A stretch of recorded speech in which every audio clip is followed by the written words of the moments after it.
Telefonun seni izlediği doğru ama bilmediğin şey buna sen izin verdin. Telefonun üretildiği andan itibaren varsayılan olarak verilmiş, uygulamalar izin istediğinde okumadan izin ver tuşuna bastığın izinler var ya, işte o izinler seni takip etmelerini sağlıyor. Bugün takipten tamamen ücretsiz bir şekilde büyük oranda kurtuluyoruz. Bu videonun sonunda onların veri havuzundan çıkıyorsun. Telefonunun ayarlar bölümüne gir. Uygulamalar kısmında her uygulamada izinler bölümü mevcut. O izinler kısmında verdiğin izinleri görebilir ve bunları iptal edebilirsin. Sen onlardan kurtulurken ben sana hangi izinleri nasıl kullandıklarını anlatayım. Konum izinlerini sosyal medya platformlarında, GPS uygulamalarında, hatta kendi telefonunun kamerasında bile görebilirsin. Sosyal medya uygulamaları nerede ve ne zaman paylaşım yaptığını görebilir. Bunları kaydeder ve konumuna göre reklamlar çıkarır. Bu yerel reklamları mümkün kılan yöntemlerden biridir. IP adresin ve cihaz saatinde bunda rol oynar. Zaten IP adresini nasıl gizli tutacağını Siber Hayalet Ol videomda anlatmıştım. Davranış kalıplarıyla birlikte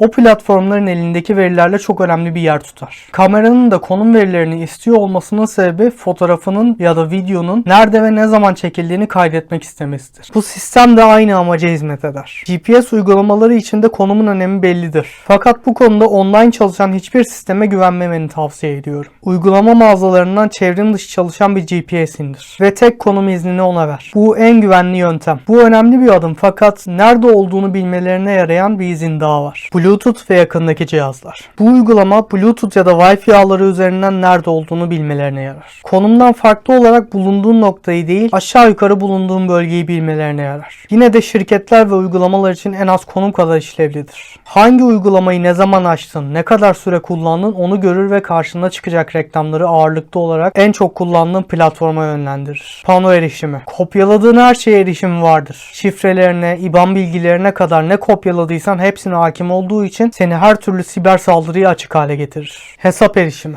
Bu biraz kapsamlı bir konu. Yorumları okuyorum ve istersen bunun için ayrı bir bölüm yapabilirim. Özetle erişim verdiğin hesaptaki bilgilerini kendi veri tabanına aktarır. Bu sayede uygulamalar tekil takipçiden çok organize bir veri izleme ağı haline gelir. Medya erişimi. Bu fotoğraflarına ve videolarına erişim sağlamak için verilen bir izindir. Eğer izin vere tıklarsan tüm fotoğraflarına izin vermiş olursun. Bu sebepten orada üçüncü bir seçenek var. Uygulamalar sadece senin seçtiğin fotoğraflara erişebilir. Bildiğim kadarıyla bu veri havuzuna dahil olmuyor. Fakat sen yine de önlemini al. Son zamanlarda bu izinleri açık olarak kullanan casus yazılımlar çoğaldı. Dosya sistemi ve depolama. Dosyalara, uygulamaların erişebildiği bilgilere topluca erişim sağlar. Yani bu videoda bahsettiğim ve bahsedeceğim her izne erişim için bir kısa yoldur. Ve kesinlikle kapatılması gerekir. Kamera ve mikrofon. En fazla komplo teorisinin döndüğü alan bu. Kimi iddialara göre bizi gerçekten dinleyip izliyorlar. Bu iddianın kanıtlanamaz olmasının yanı sıra yasa dışı olduğu için gerçek olsa da açıkça söylenemez. Dolayısıyla bunu tartışmak yerine önlem almak ve izin vermemek en sağlıklı yoldur.